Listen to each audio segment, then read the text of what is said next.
আসসালামু আলাইকুম, সবাই কেমন আছেন? আলহামদুলিল্লাহ আমি ভালো আছি। আমার বিয়ের 2 থেকে 3 মাস পরে এই আইডিয়াটা বের করে আমি এই থাকাটা বানিয়ে নিয়েছিলাম।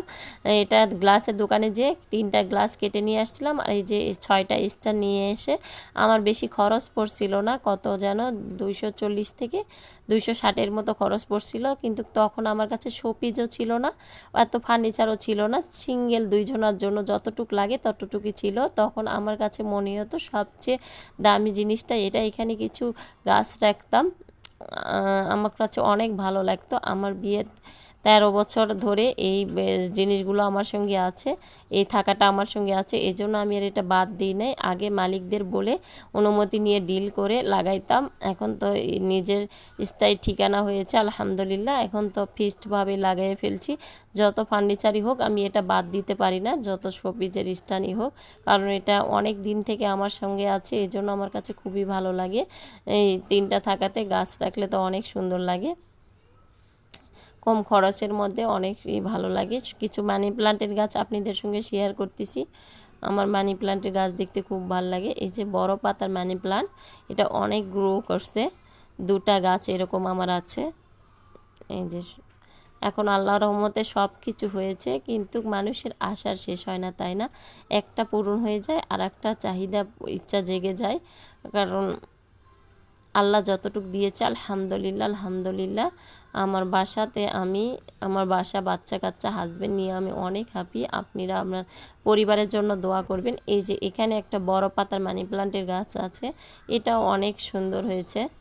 জানলার পাশে রেখেছি দেখে এই গাছগুলো ভালো লাগে, লাইট পড়ে আরও গাছগুলো গ্লো করে। এখানে কিছু মানি প্লান্ট, এখানে কিছু মানি প্লান্ট। আমি স্কুল থেকে এসেছি, ছেলেকে নিয়ে আসার পরে রান্না বসাই দিলাম, রান্না হচ্ছে। এই ফাঁকে কিছু এই যে এগুলোতে ময়লা পড়েছে, এগুলো শোপিসগুলো একটু ধুয়ে নিচ্ছি। আমি প্রতিদিনই টুকটাক শোপিস ধুই রান্নার পাশাপাশি, এই জন্য আমার গাছটা জড়ো, মানে শোপিসগুলো জড়ো হয়ে যায় না। যেটা ময়লা একটু দেখি সেটা ধুয়ে ফেলি আগে। আর গ্যাসের চুলা রান্না, এখানে তোর খড়ি চুলা না, যে দেয়ালে থেকে রান্না করতে হবে, পাশে একটু নেড়ে দিলেই হয়ে যায়। এই জন্য আমি রান্না বসাই দিয়ে অন্য কাজ করতে পারি।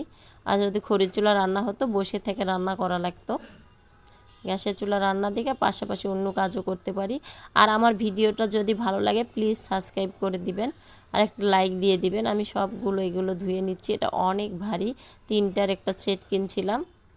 এই যে 2টা দেখতেছেন, একটা আমি ডাইনিং টেবিলে রাখি, অনেক বড়, গেস্ট আসলে পোলাও রোস্ট দেওয়ার জন্য ভালো হয়।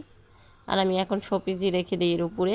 এই যে এগুলো বয়ানগুলো অনেক আগে দেখছিলাম, আমি মার্কেটে যাওয়ার পর দেখে ভালো লাগছে, নিয়ে আসছি। যে অনেক আগের একটা জিনিস আমার কাছেও থাক।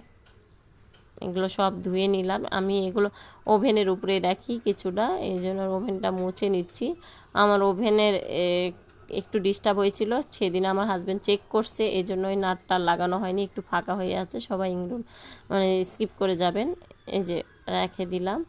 আর এখানে একটা মোড়া কিনছিলাম, এই মোড়ার উপরে আমার মেয়ের একটা জামা দিয়ে, এখানে অ্যাকোরিয়ামের পাশে জায়গাটা খুব ফাঁকা ফাঁকা লাগতো, এখানে কিছু শোপিস রেখেছি। আর এই যে অ্যাকোরিয়ামের উপরে যেগুলো আছে এগুলো একটু ধুয়ে নিব। গাছগুলোর পাতা যেগুলো মারা গিয়েছে সব গাছগুলো আজকে পাতা কেটে কেটে ধুয়ে ধুয়ে নিব, নিয়ে কিছুটা বেলকনিতে রেখে রোদ দিয়ে, সারাদিন রোদ দিয়ে রাতে আবার সব গাছ ভিতরে উঠাবো। কিছুদিন পরপরই মানি প্লান্টের গাছ আমি রোদে দিই, 15 থেকে 20 দিন পরে পাতাগুলো 2-1টা যদি মরে যায় ওগুলো ফেলে দিয়ে সুন্দর করে ধুয়ে একটু